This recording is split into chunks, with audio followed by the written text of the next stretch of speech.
हमने विजिट किया दुनिया की सबसे पुरानी और सबसे एडवांस्ड सिविलाइजेशन के खंडरात को, जहां 5000 साल पुराने जिंदगी के आसार आज भी वाज़े तौर पे अपनी मौजूदगी का एहसास दिला रहे हैं।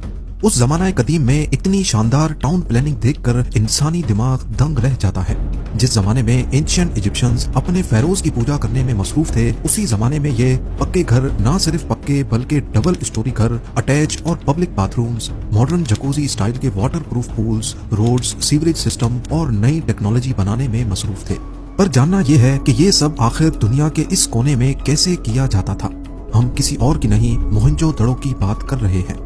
ये इंडस वैली सिविलाइजेशन की वो एडवांस्ड सिटी थी जिसने एक्सपर्ट्स को अभी तक पहेलियों में जकेड़ रखा है। ये कौन लोग थे, क्या खाते थे, किसको पूछते थे? जहां दुनिया एंशिएंट ग्रीक्स और इजिप्शियंस की लैंग्वेज को डिकोड करने में कामयाब हुई, वहीं इंडस वैली के लोगों की लैंग्वेज को अभी तक क्यों डिकोड नहीं किया जा सका? क्या इसको जानबूझकर इनक्रिप्टेड रखा गया था? 5000 साल पहले कड़ी मंसूबाबंदी से इतना जदीद शहर कैसे बनाया गया?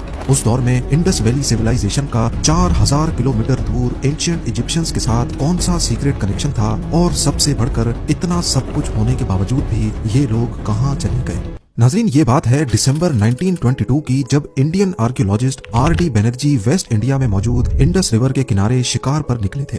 उनको एक इंतहाई खूबसूरत रेड स्पॉटेड हिरन दिखा। उन्होंने अपना घोड़ा उसके पीछे भगाया, लेकिन हिरन पास में मौजूद एक जंगल के अंदर जाकर कहीं गायब हो गया। उसका पीछा करते करते R.D. बैनर्जी थक चुके थे और उन्होंने एक दरख्त के नीचे आराम करने का फैसला किया। इसी दौरान उनका पैर एक तेज धार वाले ब्लेड से लगा।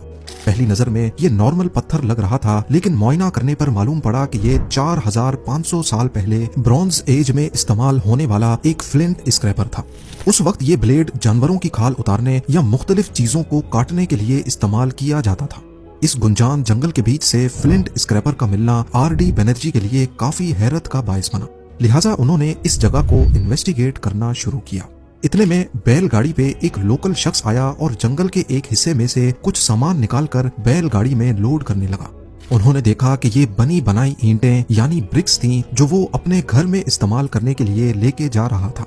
इस मौके पर R.D. बैनर्जी, जो कि वैसे ही आर्कियोलॉजी की फील्ड में काफी एक्सपीरियंस रखते थे, वो ये समझ चुके थे कि जिस जंगल के ऊपर वो खड़े हैं उसके नीचे जरूर आसारे कदीमा का कोई शहर धसा हुआ है। उन्होंने अपनी टीम के साथ वहीं अपना कैंप लगा लिया, कुछ लोकल्स को हायर किया और अगले 4 महीनों तक यहाँ खुदाई करते रहे। आने वाले 4 महीनों में बैनर्जी को यहाँ से जो कुछ मिलने वाला था वो आर्कियोलॉजी की दुनिया में तहलका मचाने के लिए काफी था। जंगल के नीचे से स्टैम्प्स मिली जिन पर ना समझ आने वाले कैरेक्टर्स और कुछ जानवर बने हुए थे। उन्होंने स्टैम्प्स के इंप्रेशन अपने सीनियर सर जॉन मार्शल को भिजवा दिए, जो उस वक्त आर्कियोलॉजिकल सर्वे ऑफ इंडिया के डायरेक्टर जनरल थे। बेशक ये स्टैम्प्स हजारों सालों के बाद जमीन से निकाली गई थीं, लेकिन सर जॉन मार्शल इनके इंप्रेशंस पहले भी कहीं देख चुके थे। जी हाँ, R.D. बैनर्जी जिस जगह पर मौजूद थे वो मोहनजोदड़ो था, जबकि 2 साल पहले यहाँ से 600 किलोमीटर नॉर्थ में हड़प्पा से ऐसी ही हूबहू stamps Indian archaeologist Dayaram Sahni को भी मिली थी। ये एविडेंस इस बात को साबित करने के लिए काफी था कि मोहनजोदड़ो और हड़प्पा में रहने वाले लोग एक ही सिविलाइजेशन के 2 अलग अलग शहरों में बसते थे।